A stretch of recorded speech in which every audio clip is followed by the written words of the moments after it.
Bonjour à toutes et à tous. Alors je me présente, moi c'est Mamadou, actuellement sans statut vivant à Montréal. Je suis arrivé au Canada avec plein de rêves dans mes valises, comme celui d'avoir une maîtrise. Mais je portais sur moi aussi l'espoir de toute une famille laissée derrière moi.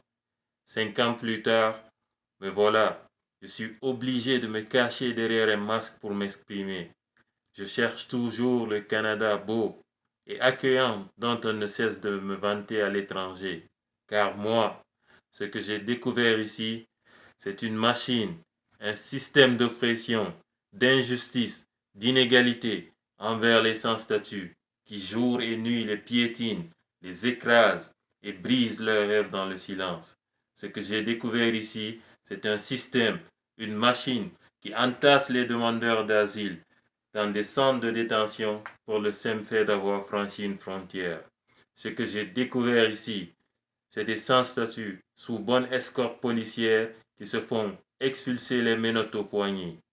Ici, c'est le Canada où des dizaines de milliers de sans-statut, de Vancouver à Halifax, en passant par Montréal et Toronto, vivent l'horreur au quotidien.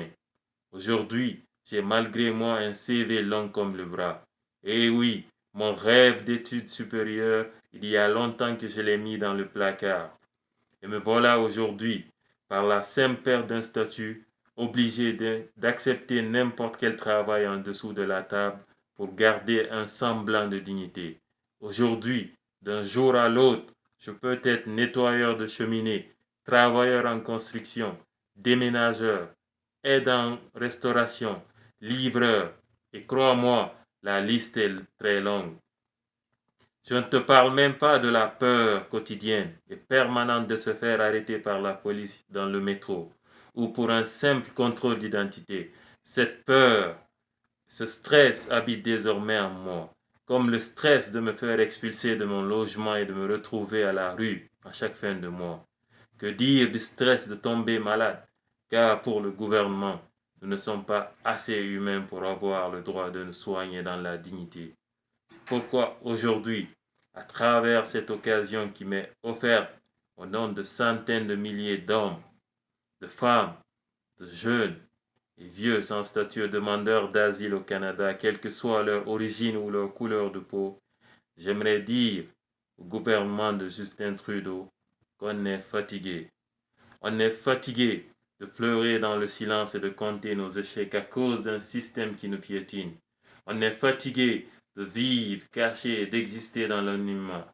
On est fatigué de se cacher de la police sans avoir rien à se reprocher. On est fatigué de voir des familles divisées pour un simple manque de statut. On est fatigué de ne pas pouvoir se soigner quand on tombe malade. On est fatigué du silence coupable de certains médias, de Justin Trudeau et de son gouvernement sur toutes les injustices à l'endroit des sans-statut. On est fatigué de faire tous les jobs de merde au Canada et de ne pas être considérés comme des travailleurs essentiels. On est fatigué d'être fatigué. Les sans-statut et les demandeurs d'asile n'ont pas attendu la COVID-19 pour être des travailleurs essentiels. On était essentiel hier, on est essentiel aujourd'hui. C'est pourquoi nous demandons au gouvernement du Canada de régulariser tous les sans-statut, sans aucune exception. Je dis bien tous les sans-statut et demandeurs d'asile au Canada, sans aucune exception.